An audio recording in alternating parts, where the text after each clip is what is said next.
Conceito é uma ideia, noção ou representação mental formada pelo pensamento sobre um objeto, fato ou fenômeno.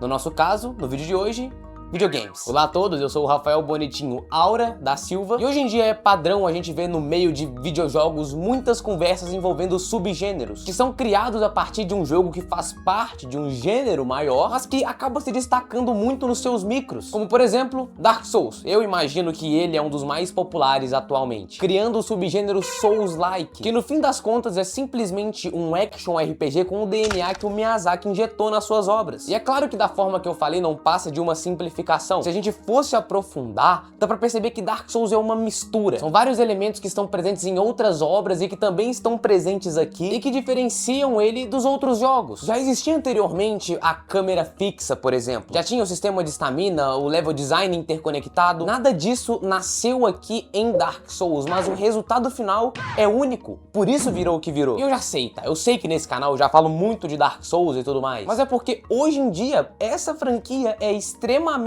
influente. Ela é tão única e reconhecível que criou um mar de seguidores dispostos a seguir o mesmo caminho. Nioh, por mais que se diferencie bastante de Souls-likes convencionais que a gente vê nascer hoje em dia, porque né, nasce um Souls-like a cada 15 segundos, ele ainda tem muito da fórmula presente aqui dentro. Lies of P também, por exemplo, parece pegar um pouquinho de cada jogo feito pelo Miyazaki para construir uma literal obra de arte. E quando a gente fala sobre conceito, saiba que tudo isso vai muito além de simplesmente criar um subgênero, porque no final das contas, esses conceitos que eu tô falando podem ser ou positivos ou negativos. Afinal, lá atrás, a Bethesda foi pioneira em criar um conceito, ou melhor, em popularizar um conceito que virou padrão na indústria. Eles lançaram uma das primeiras DLC de todas, para Oblivion, sendo uma skin de cavalo. Pois é. No geral, nesse vídeo, o papo é esse daqui. Olá, eu sou o Homem Publicidade. E deixa eu te perguntar uma coisa. Você gosta de games? Eu sei, a resposta é óbvia, assim como também é óbvio que você não gosta de pagar caro pelos seus jogos. Eu sou a mesma coisa e é por isso que eu só compro na Instant Game, o melhor lugar para se comprar os seus jogos de praticamente qualquer plataforma, consoles e PC. Eu diria que é simplesmente mágico, principalmente quando o assunto são lançamentos e jogos indies. Fala sério, olha esses preços. Seja sincero comigo, você já viu algo parecido em outro lugar? Enfim, acho que você já entendeu o recado. Quando for comprar o seu próximo game, é na Instant Gaming. Link na descrição.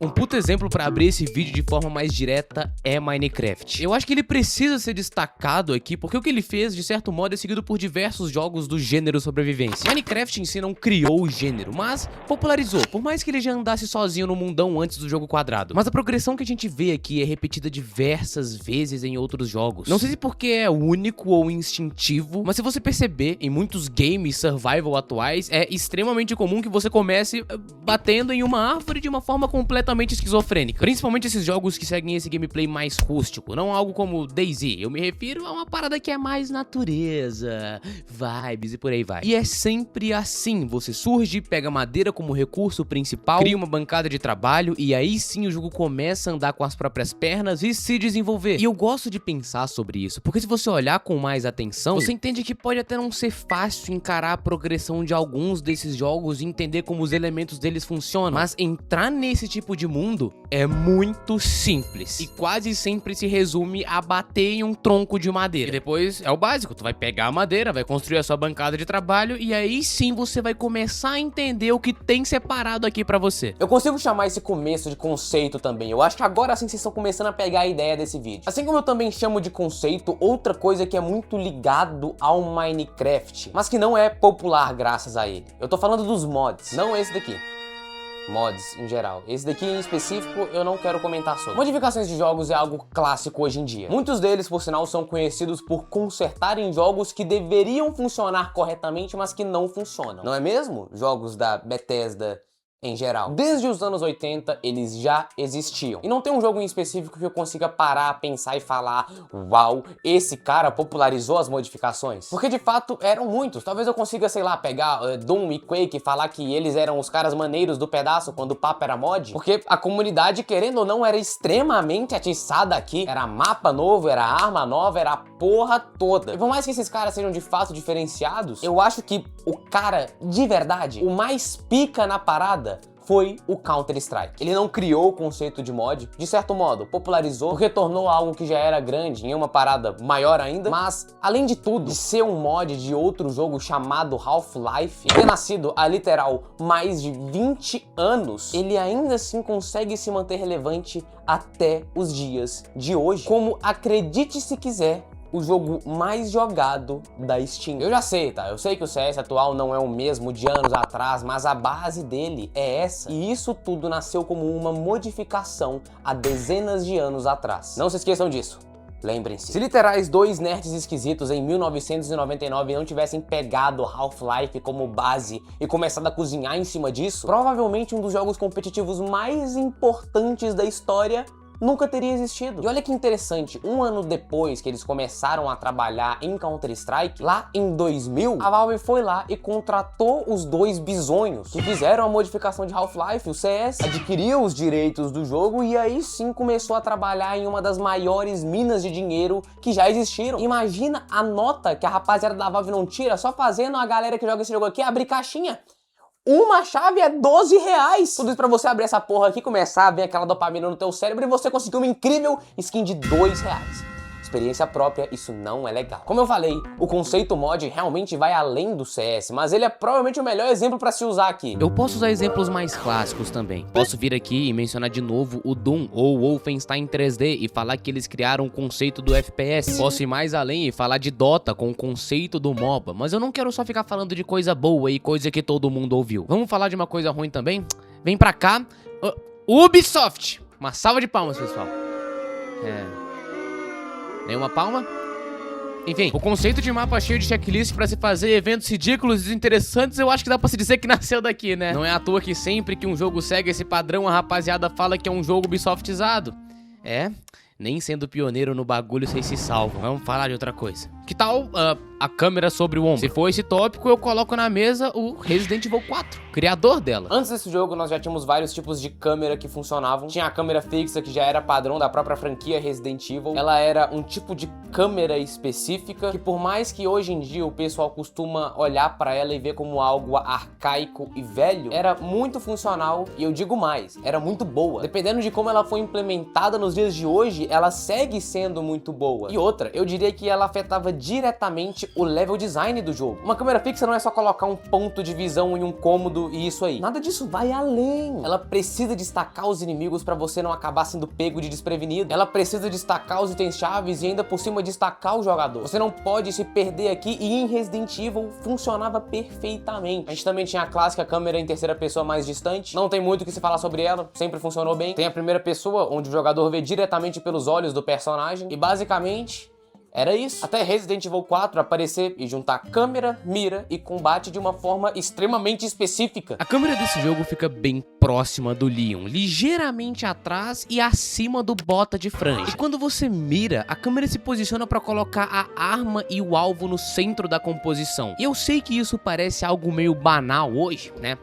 É claro que parece, mas em 2005, cara, não era. Tudo isso tinha sido integrado numa mesma perspectiva e até hoje vários jogos atuais seguem esse modelo, os próprios Resident Evil novos, como o R2 Remake, tem Uncharted 4, God of War 2018 e por aí vai. Esse estilo de câmera virou tendência. É a câmera diretamente ligada ao seu gameplay e ainda por cima funcionava para te ambientar no jogo. Tudo fluía de uma forma muito natural, sem contar que a câmera próxima permitiu que a Capcom fizesse um combate baseado em precisão, posicionamento e controle de multiplayer. multidão. Tudo isso sem deixar o maldito do jogador confuso. É fácil nesse jogo você se focar no inimigo que você quer matar, justamente porque não tem aquela quantidade pífia de elementos atrás, nos lados e tudo mais. E isso é graças ao posicionamento da câmera. Eu tô falando que não é coisa boba. E ainda por cima, ditou o design do jogo. A partir daqui, esse tipo de câmera começou a ser visto em muitos outros projetos de vários outros gêneros diferentes. É um conceito. É estranho pensar que algumas pessoas não dão muita importância pra essa câmera sob o ombro, mas quando você começa a se aprofundar nesse tipo de assunto, é impossível não notar a importância dela. Ainda mais nos dias atuais, onde ela continua super presente e, de verdade, eu sinto que ela vai continuar sendo muito presente até o fim dos tempos. Detalhe, R4 tem mais de 20 anos, galera. O único erro desse jogo foi ter ajudado a popularizar outro conceito que estava em ascensão na época que ele foi lançado: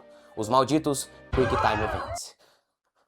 Quem pensou que seria uma boa ideia fazer uma cutscene jogável? Quando começa a ceninha, eu largo o controle porque é hora de assistir, não de jogar. Enfim, eu citei muitos conceitos diferentes que são diretamente ligados à progressão, gameplay e até mesmo a perspectiva. E esse é um tópico muito interessante porque não se trata só de popularizar. Claro que alguns fazem isso, acabam popularizando conceitos que já existiam, como eu comentei no vídeo, mas alguns outros criam. E criar um conceito em uma mídia que já foi tão explorada e desenvolvida é uma parada muito respeitável. Não é só fazer um estilo de jogo diferenciado. De que adianta ser diferente se não pega, se não é interessante? Quando um conceito é criado e vira a chave fazendo tudo isso funcionar e pegar, sendo usado de referência, é absurdo e extremamente raro. Dark Souls fez isso recentemente, eu diria que é o caso mais novo disso, por sinal. E é provavelmente por conta disso que essa franquia virou o que virou. Claro que o boca a boca ajudou muito, né? Afinal, depois do estouro que foi Elden Ring, a bolha foi destruída, foi dissipada. Mas a criação do conceito Souls-like também foi uma das principais responsáveis pra série Souls ser tão comentada hoje em dia. Vai além, sabe? Das pessoas simplesmente jogarem e gostarem daquela parada. Dark Souls é influente porque conseguiu ser reconhecível, diferente e principalmente funcional. Ele não só apresentou uma maneira diferente de fazer um jogo, ele apresentou uma maneira que outras pessoas quiseram repetir. Assim como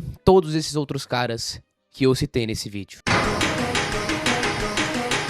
Fala, rapaziada, esse foi o vídeo de hoje, espero muito que vocês tenham gostado. E, bom, estão percebendo que o áudio tá melhor agora, né? O do lapela. Se tu tem bons ouvidos, você percebeu que durante o vídeo o som, né, de quando eu não estava usando meu microfone, quando eu tava aparecendo, tava no chroma, tava meio abafado. Tudo isso aconteceu porque era a minha primeira vez usando esse lapela aqui e agora que eu tô pegando mais o jeito, né? Então melhorou, né? E vai melhorar nos próximos vídeos. Assim eu espero, se eu for competente. Enfim, é isso. Olha minha tatuagem nova, ó, ó, ó. São os olhos de Boa Noite Pum Pum. Comprei o box, tá ali atrás também, tá vendo? Legal. Enfim, por esse vídeo é isso. Eu tô trabalhando em um projeto gigantesco de Dark Souls 2, né? Porque agora eu entrei nessa onda de fazer vídeo mais longo e eu sinto que eu tô um pouco fodido. Esse é um vídeo mais simples, provavelmente na próxima semana também vai ter um vídeo mais simples, porque eu vou estar viajando. E como eu vou estar viajando lá pra fora, pro casamento de um parceiro meu, eu, né, não vou ter tanto tempo assim pra trabalhar nos conteúdos, mas eu também não quero deixar o canal parado. Então eu espero que vocês entendam e que mesmo assim consigam curtir esses projetos mais simplificados que vão estar saindo por aí. Mas enfim, demais é isso. Se você quiser me apoiar diretamente, você pode virar membro do canal, assim você aparece no final de todo vídeo que nem essa rapaziada aqui. Ou se você quiser aparecer de outra forma, sem me pagar nenhum centavo, tu pode simplesmente me mandar uma fanart lá no Discord do canal. E aí você garante o seu espaço, que nem esse parceiro aqui que fez esse trabalho muito maneirinho. Enfim, é isso aí. Beijão, tamo junto.